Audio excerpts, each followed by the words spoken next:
봐야 되겠죠. 자, 의원님, 그 헌법재판소와 관련해서 많은 분들이 그래도 이번 주에는 탄핵 심판의 선고기일이 잡힐 것이다 라는 얘기가 있습니다. 아니, 그리고 사실은 11일 또는 14일설이 유력했는데 이게 기일이 뒤로 늦춰질 가능성도 있다. 오늘 아침 라디오에 출연한 박범계 의원 이런 얘기 하고 있는데요. 어떻게 보십니까, 의원님은? 지금 소추위원 단원이시죠? 네, 그렇죠. 예. 이 사건은 처음부터 네. 그 사건 자체가 쟁점이 간명한 사건입니다. 그러니까 박근혜 당시의 사례와 비교해 봐도 박근혜 대통령 당시에는 11일 만에 선고가 됐잖아요. 맞습니다. 그러면 지난주에 선고를 했었어야 돼요. 예. 근데 박근혜 탄핵 사유는 굉장히 좀 복잡하기도 했습니다. 그리고 예. 최서원 민간인의 국정농단 위법 행위에 대해서 박근혜가 개입을 했는지 제3자 뇌물 같은 경우에는 법리도 굉장히 복잡해요. 무죄가 많이 나오는 사안이거든요. 그래서 그렇지만 그럼에도 불구하고 11일 만에 선고를 했단 말이죠. 그래서 제가 계속해서 지난주에 선고 가능성에 대해서 말씀을 드렸던 거고요. 네. 근데 아마 지난주에는 마은혁 재판관 임명 그 관련해서 네. 선고를 하고 재판소에서 기다렸던 것 같아요. 예. 왜냐하면 마은혁 재판관이 선고에 관여할 수는 없습니다. 그런데 다만 출석 법관으로 이렇게 9분 이렇게 그 출석을 할 수가 있어요. 선고 당시에. 그래서 그런 부분을 기다렸던 것이 아닌가 싶고요. 헌법재판소에서. 다만 지금 이제 최상목 대행이 마은혁 재판관 임명을 하지 않으려는 것이 좀 거의 뭐 확실하잖아요. 예. 그래서 어떻게 될지는 알 수 없지만 그러면 헌법재판소에서도 그럼 8인 체제로 그럼 선고하는 방향으로 입장을 정리하고 평의를 하시고 선고 기일을 빨리 잡으시지 않을까 싶고요. 그러니까 이번 주 11일 정도 해야 수요일 해야 그 노무현 전 대통령 당시하고 똑같이 하는 겁니다. 2주 만에 하는 거니까요. 네네. 그래서 저는 뭐 오늘이라도 내일이라도 빨리 선고기일을 발표를 해주시고 선고를 해야 된다. 그래야 지금은 이 혼란 상황, 국정의 혼란 상황, 그 헌정 질서의 파괴 상황, 극우 폭동 세력들이 법원과 헌법재판소를 공격하는 무너지는 헌정 질서가 무너지는 이 상황을 바로 잡아줄 수 있는 기관은 헌법재판소밖에 없어요. 헌법재판소만이 유일하게 이것에 대해서 바로 잡을 수 있는 기관이거든요. 그래서 빨리 선고를 하셔야 된다고 저는 생각을 합니다. 근데 이제 어제 쏟아진 뉴스는 헌법재판소가 오늘부터 매일 평의를 한다.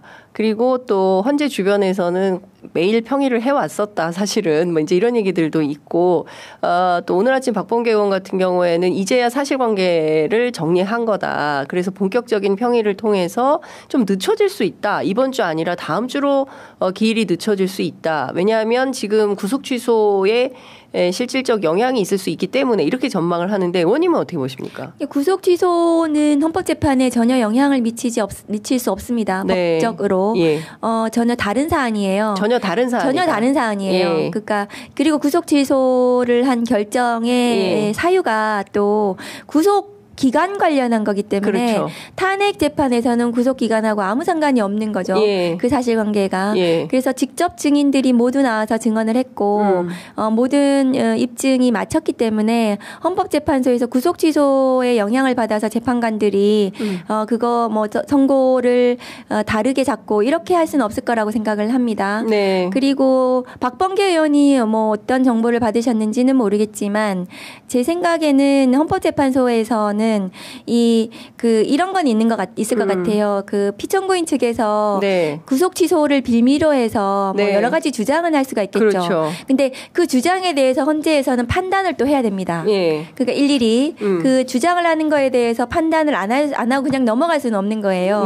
그러니까 그 판단을 하는 평의라든가 그런 것들이 시간이 걸리는 것 때문에 그렇게 뭐 주장을 하실 수는 있을 것 같은데 근데 지금 아까도 말씀드렸다시피 헌법재판과 형사재판 다르고 그다음에 구속 취소 결정 내용이 이 탄핵 심판에 미칠 수 있는 것이 법적으로 불가능하기 때문에 그런 뭐 판단에 대해서도 저는 신속하게 빨리 끊을 결정을 내리실 거라고 생각합니다. 변론 재개 신청을 할 거다 오늘 안으로. 네, 그것도 이제 나올 수 있는 주장이죠. 예, 네. 그랬을 때 헌법재판소가 변론 재개 요청을 받아들일 거냐 말 거냐 이것도 중요한데 그 변론 재개 요청을 받아들이면 기일이 늦어질 수도 있다. 뭐 이런 얘기도 하는데 이건 어떻게 보십니까? 그러니까 변론 재개라는 것은 심리가 미진했을 때 나오는 거예요. 그러니까 심리를 덜 했기 때문에 더 필요하다. 더 필요해서 쟁점에 대해서 더 다퉈야 된다. 증인도 더 불러보고 뭐 이렇게 하기 위해서 변론 재개를 하는 건데 변론 재개를 주장하는 사유가 구속 취소 때문이라면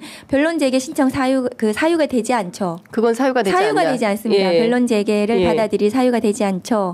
그래서 뭐 예를 들면 새로운 증거가 나왔다라든가 이 헌법재판에 있어서 쟁점과 관련해서 그동안 심리한 것 과 다른 새로운 추가적인 전혀 그거와 다른 증거가 나왔다라든가 이런 거를 주장을 하면서 변론 재개 신청을 해야겠죠. 피청구인 측에서. 그러니까 뭐 사실은 무슨 뭐 계엄군 문제 그다음에 뭐 포고령 그다음에 국무회의 절차 뭐 이런 거와 관련해서 전혀 완전히 새로운 쟁점이 나왔다라고 하면 변론 재개 신청을 받아들일 수 있지만 그게 그런 아니라 게 사유가 될 수가 있는 거죠. 그렇다 하더라도 변론 재개 해야 되는 것은 아니고 그런 거를 주장해보는 사유가 되는 거죠. 그러니까 윤 측에서 변론 재개 요청을 한다 하더라도 헌법재판소에서 이거를 받아들일 리는 없다. 그러니까 그 쟁점 사유가 되지 않는 거죠. 법적으로. 네. 그렇죠. 그러니까 헌법재판소에서 변론 재개 요청을 안 받아들일 거다. 이렇게 보신다. 안 받아들여야 되는 거죠. 너무 당연하게. 너무 당연한 거죠. 그것이. 그런데 그동안 너무 당연한 일들이 안 당연한 일들로 막 벌어지고 있기 때문에 국민들께서는 끊임없이 의문부호를 찍으면서 혹여 이럴 가능성 저럴 가능성에 대해서 불안해하시는 것 같습니다. 그렇습니다. 이번에 구속 취소 결정도 굉장히 상식을 초월하는 거 아닙니까? 그동안의 뭐 법조의 뭐 관행이나 법이나 이런 것 가지고 그 예상할 수 없었던 결정이기 때문에 국민들이 불안해하실 거라고 생각이 들어요. 그래서 계속 이제 문제 제기는 하실 수 있고 그래서 더더욱 헌법재판소에 대해서도 그런 문제 제기를 계속 해야 되고 그리고 저는 이제 재판관들이 매우 힘드실 거라고 생각이 들어요. 지금 그래서 아마 공격이 너무 심하지 않습니까? 그렇습니다. 그래서 헌법재판관들에 대한 응원과 지지도 저는 필요하다고 생각합니다. 그 버티실 수 있도록 그리고 이런 무도하고 부당한 주장과 공격에 대해서 그거 밀리지 않도록 응원과 지지가 저는 필요하다고 생각을 합니다. 네.